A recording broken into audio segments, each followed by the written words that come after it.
Mesdemoiselles, Mesdames et Messieurs, bonjour. Donc bienvenue pour le contenu de cette 9e séquence pour aborder le deuxième sous-axe, donc toujours de l'axe principal du chapitre 2. Donc ce deuxième sous-axe est intitulé les principales théories de la population. Donc nous avons expliqué lors de la séance dernière que la relation entre la croissance démographique et la croissance économique a fait l'objet de plusieurs études et il a donné naissance à plusieurs théories, dites théories de la population.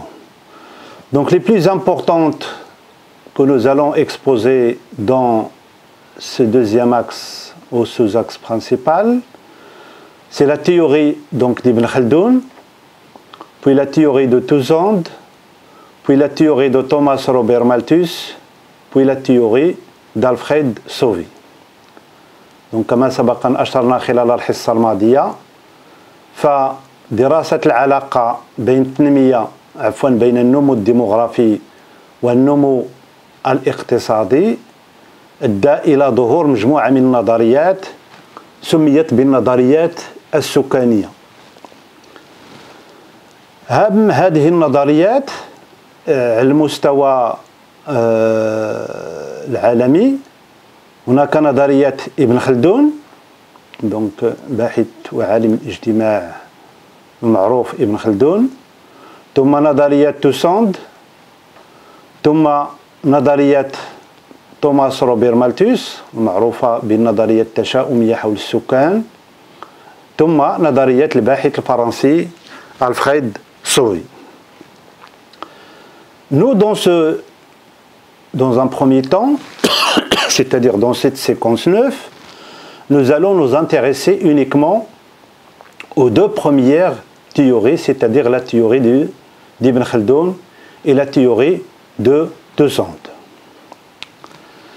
إذن كما سبق أن أشرت قبل قليل العلاقة بين النمو السكاني والتنمية الاقتصادية على المستوى العالمي كانت ولا تزال تغذي وتثري النقاش بين الباحثين الاقتصاديين وخبراء المؤسسات الدولية. لماذا تثري النقاش؟ لأن هناك وجهات نظر مختلفة، هناك توجهات وتحاليل مختلفة حول أهمية السكان في التنمية وحول أهمية الموارد البشرية بصفة عامة حول التنمية، ثم ما يمكن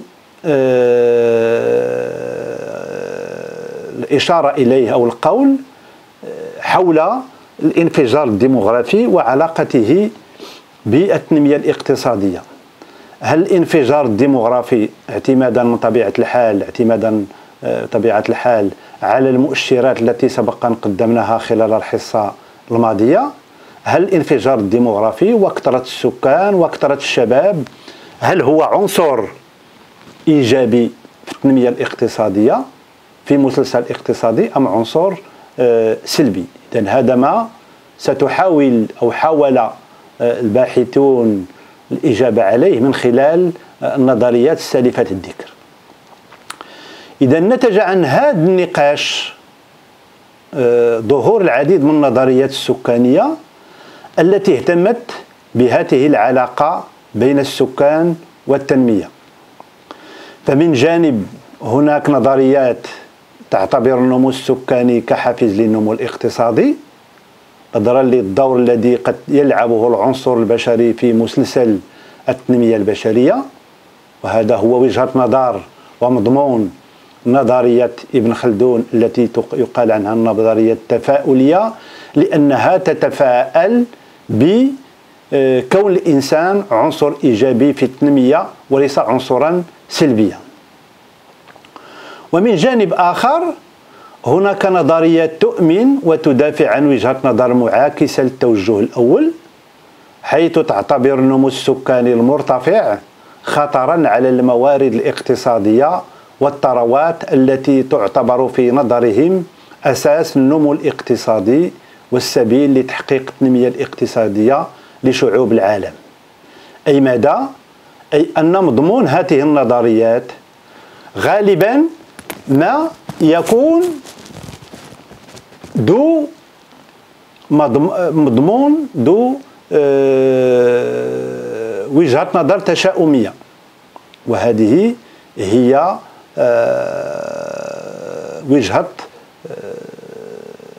النظرية التي قدمها توماس روبير مالثوس، لذلك تسمى وجهة النظر التشاؤمية.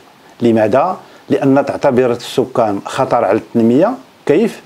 أي أن الأعداد الكبيرة من السكان خطر على الموارد الاقتصادية، وبالتالي تدعو إلى ضرورة التحكم في نسبة الخصوبة أو في معدل الخصوبة أو التحكم في معدل التزايد السكاني. لذلك قلنا خلال الحصة الماضية بأن العديد من الخبراء الذين يعملون مع الهيئات الدولية سواء الأمم المتحدة أو حتى بعض المؤسسات المالية الدولية غالبا ما يأخذون بعين الاعتبار أو يلجؤون إلى مضمون هذه النظرية التشاؤمية التي قدمها توماس روبير مالثوس. إذا خلال النصف الثاني من القرن العشرين، عندما نقول النصف الثاني من القرن العشرين يعني 1950 فما فوق، عندما بدأ الحديث عن الأوضاع الاقتصادية المزرية وأسبابها في مختلف مناطق العالم وخاصة في مناطق العالم الثالث، ظهر من جديد المؤيدو نظرية مالثوس خاصة من بين الخبراء المؤسسات الدولية، كما بدأ الحديث عن نظرية الانتقال الصحي لا ترانزيسيون سانيتير، التي تؤمن بأن تعميم التقدم الحاصل في ميدان الطب على دول العالم الثالث من شأنه أن يساهم في إعادة التوازن بين الساكنة والموارد عن طريق التحكم في الخصوبة. إذن هذا الحديث عن هذه نظرية الانتقال الصحي مفاده أن مجموعة من الخبراء يقولون بأن توفير الظروف الصحية المثالية لشعوب ودول العالم الثالث من شأنه أن يؤدي إلى التحكم في الولادات، وبالتالي التحكم في معدل الخصوبة، وبالتالي التحكم في أعداد السكان عن طريق التحكم في معدل النمو الديموغرافي.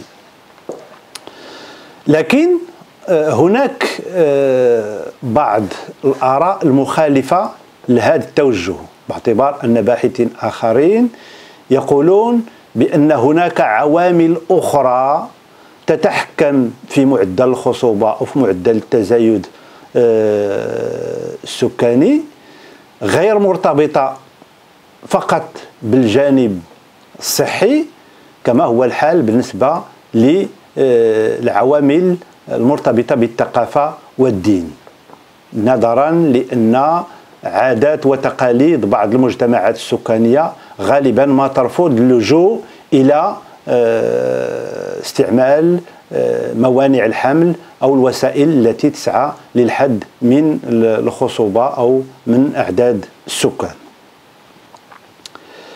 من بين هذه النظريات السكانية سنقدم على سبيل المثال في هذا المحور بصفة عامة نظرية ابن خلدون، نظرية توسون، نظرية مالثوس، ثم نظرية الفيلسوفي، ولكننا في هذه الحصة سنقدم فقط نظريتين أولتين، نظرية ابن خلدون ونظرية توسون، ثم سنقدم نظريات أخرى فيما بعد. Donc la théorie d'Ibn Khaldun. Donc Ibn Khaldun, vous le savez, c'est un penseur et un sociologue arabe qui a vécu entre 1332 et 1406. Donc ce grand penseur arabe est le premier à s'intéresser à la relation entre la population et le progrès économique.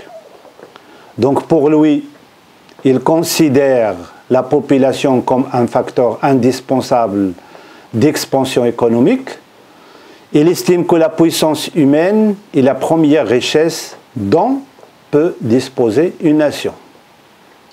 إذن هنا كلام ابن خلدون أو عفوا الكلام عن ابن خلدون يبين بأن هذا الباحث يعتبر أن أول ثروة تتوفر عليها الأمم هي الثروة البشرية، وبالتالي لا يمكن الحديث عن دور سلبي للإنسان في مسلسل التنمية الاقتصادية. Donc Ibn Khaldun estime que l'augmentation de la population d'une part et le niveau de vie de l'autre part conduisent à l'élévation de leurs dépenses et par conséquent à l'institution des villes que le penseur considère comme l'un des aspects de développement économique. إذا مضمون نظرية ابن خلدون يقول بأن الرفع أو الارتفاع أو ارتفاع عدد السكان من جهة بتزامن مع تحسن في مستوى العيش لو نيفو دو في من جهة أخرى بجوجهم يؤدون إلى ارتفاع الاستهلاك. Donc ça, on est dans une situation classique. L'augmentation de la population plus l'augmentation du niveau de vie, automatiquement, ça aboutit à une augmentation donc, de la consommation via les dépenses. Donc cela aboutit, selon Ibn Khaldun, à la constitution des villes, yani Tamdun, que Ibn Khaldun considère comme un aspect parmi les aspects donc, de développement économique. ولاد المدن تحضر بمثابة مظهر من مظاهر التنمية الاقتصادية. Donc durant le XXe siècle, certaines études ont repris certaines idées de la théorie d'Ibn Khaldun كي قلنا خلال في بداية هذه الحصة بأن هناك خبراء مؤسسات دولية استعانوا بمضمون النظرية التشاؤمية لتوماس روبير مالثوس من أجل إصدار توصيات من هذه المؤسسات المالية الدولية للحد من الولادات والتحكم في الخصوبة. إذا كي قلنا هذا الأمر بالنسبة للرجوع لمضمون نظرية توماس روبير مالثوس، هناك كذلك بعض الباحثين اللي رجعوا لمضمون نظرية ابن خلدون بمضمونها التفاؤلي. Donc déjà parmi من بينهم déjà en 1928 Eugène Duquesne voit dans le rajeunissement d'une population un facteur favorable à l'innovation. Donc il est sur le même la même orientation نفس الاتجاه ك مضمون نظرية ابن خلدون. Dans les années 60, José de Castro montre que la misère est la principale cause de la forte fécondité, car très jeune, l'enfant est un producteur et il assure plus tard les vieux jours de ses parents. تعطينا هذا النموذج تقول de Castro que la misère, le faqr, le mudqi', est la principale cause de la forte fécondité للخصوبة المرتفعة. إذا هنا تلقوا جزء من الإجابة على السؤال اللي طرحناه في بداية هذا الفصل الثاني: هل الساكنة العالم الثالث فقيرة لأنها كثيرة أم أنها كثيرة لأنها فقيرة؟ Pour donc de Castro, pour le José de Castro, la réponse elle est claire. Pour lui, c'est la misère, le faqr, هو السبب تاع الساكنة المرتفعة. Et il nous explique pourquoi.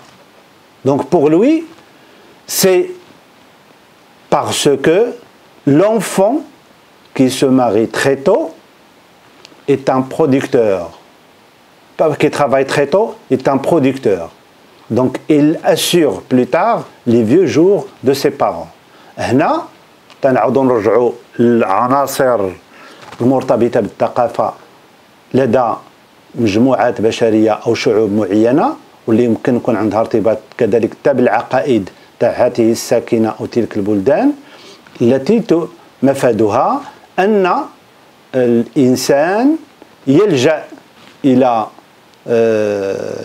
لإكثار من الإنجاب لأنه يظن بأن الأطفال هم وسيلة للإنتاج الاقتصادي وبالتالي c'est une sorte de sécurité بالنسبة للأب واحد المصدر تاع الأمن بالنسبة للأب لأن تيخلي أطفال اللي غادي يصبحوا راشدين اللي غادي يخدموا عليه اللي كذا واللي كذا واللي كذا لكن هذا في واحد الجزء من الخطورة لماذا؟ لأن لا يأخذ بعين الاعتبار ما يجب أن يتوفر لهؤلاء الأطفال والأبناء خصوصا في السنوات الأولى من العمر مثل ما له علاقة بالتطبيب ما له علاقة بالتمدرس الحاجيات الاقتصادية وما إلى ذلك. Donc, mais le contenu de ce texte, donc qui a été cité par André Loy en 1999, montre que comme il y a des experts qui ont adopté et qui sont revenus plusieurs siècles plus tard au contenu de la théorie de Thomas Robert Malthus, il y a aussi des chercheurs qui ont revenu au contenu de la théorie d'Ibn Khaldoun qui parle du côté positif donc de la population. La deuxième théorie que nous allons exposer, c'est la théorie de Toussaint. Donc la théorie de Toussaint, pour lui, l'effectif de la population se détermine en corrélation avec la qualité des ressources disponibles. Donc, il s'établit toujours un mécanisme de régulation automatique. Pour lui, l'augmentation de la population se traduit par une baisse des salaires et des revenus au-dessous du minimum vital et par conséquent par plus de décès dans les rangs des ouvriers. Donc l'effectif de la population diminue jusqu'à un niveau d'équilibre avec les ressources disponibles. Donc grosso modo, l'auteur ne parle pas d'une vision pessimiste, tasha'oumia, ni d'une vision optimiste, tafa'oulia, l'issokan de la population. Non. Cet auteur, il ne parle d'une question d'équilibre entre la population et les ressources. Donc pour lui, l'augmentation de la population se traduit par une baisse des salaires et du revenu au-dessous du minimum vital. إذا المسألة مسألة العرض. متى يكون السكان كتار طلب على العمل تيكون كتار متى يكون الطلب يعني l'offre de la main d'œuvre est plus importante تيكون la baisse des salaires. Ce qui est normal si on prend en considération la loi du marché, de l'offre et de la demande. Par conséquent, quand il y a cette baisse des revenus et des salaires au-dessus du minimum vital, cela se traduit par des décès dans les rangs des ouvriers. تكون هناك وفيات على مستوى العمال أو الطبقة العمالية لأنهم لا يكونون قادرين على إنتاج وتوفير ما تحتاج إليه الطبقة ديالهم. Donc l'effectif de la population elle baisse مع هذا المود تاع الأعداد تاع الطبقة العاملة. Donc l'effectif de la population diminue jusqu'à un niveau d'équilibre avec les ressources disponibles لواحد درجة تاع توازن مع الموارد المتاحة الموارد الاقتصادية المتاحة. Au contraire, donc la deuxième partie de la théorie, ça c'est la première partie. La deuxième partie de la théorie, au contraire, si les disponibilités alimentaires augmentent par rapport à l'effectif de la population grâce à l'amélioration de la production agricole par exemple, إذا هناك الموجودات الغذائية هناك توفر الغذاء وبالتالي les salaires et par conséquent le niveau de vie s'élève. Donc le nombre de décès baisse jusqu'à un niveau d'équilibre. Donc c'est presque la même chose, mais là on parle d'une situation plus correcte. Tout à l'heure, la partie qui est négative donc de la théorie, c'est l'augmentation de la population qui se traduit par des salaires baisses, des bas salaires et par des revenus très bas au-dessous du minimum vital. Là, la mort des populations ouvrières ou dans la couche des populations ouvrières jusqu'à un niveau d'équilibre. Là, c'est le contraire. Les disponibilités alimentaires existent, c'est-à-dire qu'il y a des conditions de vie très correctes par rapport à l'effectif de la population. Grâce à quoi? Grâce à l'amélioration de la production agricole. Donc, automatiquement, les salaires et par conséquent le niveau de vie s'élève. Donc là, le nombre de décès, il baisse. Donc si le nombre de décès, il baisse, on repart vers l'équilibre de nouveau entre la population et les ressources économiques. Donc fin de cette séquence, merci de votre attention et à la séquence prochaine.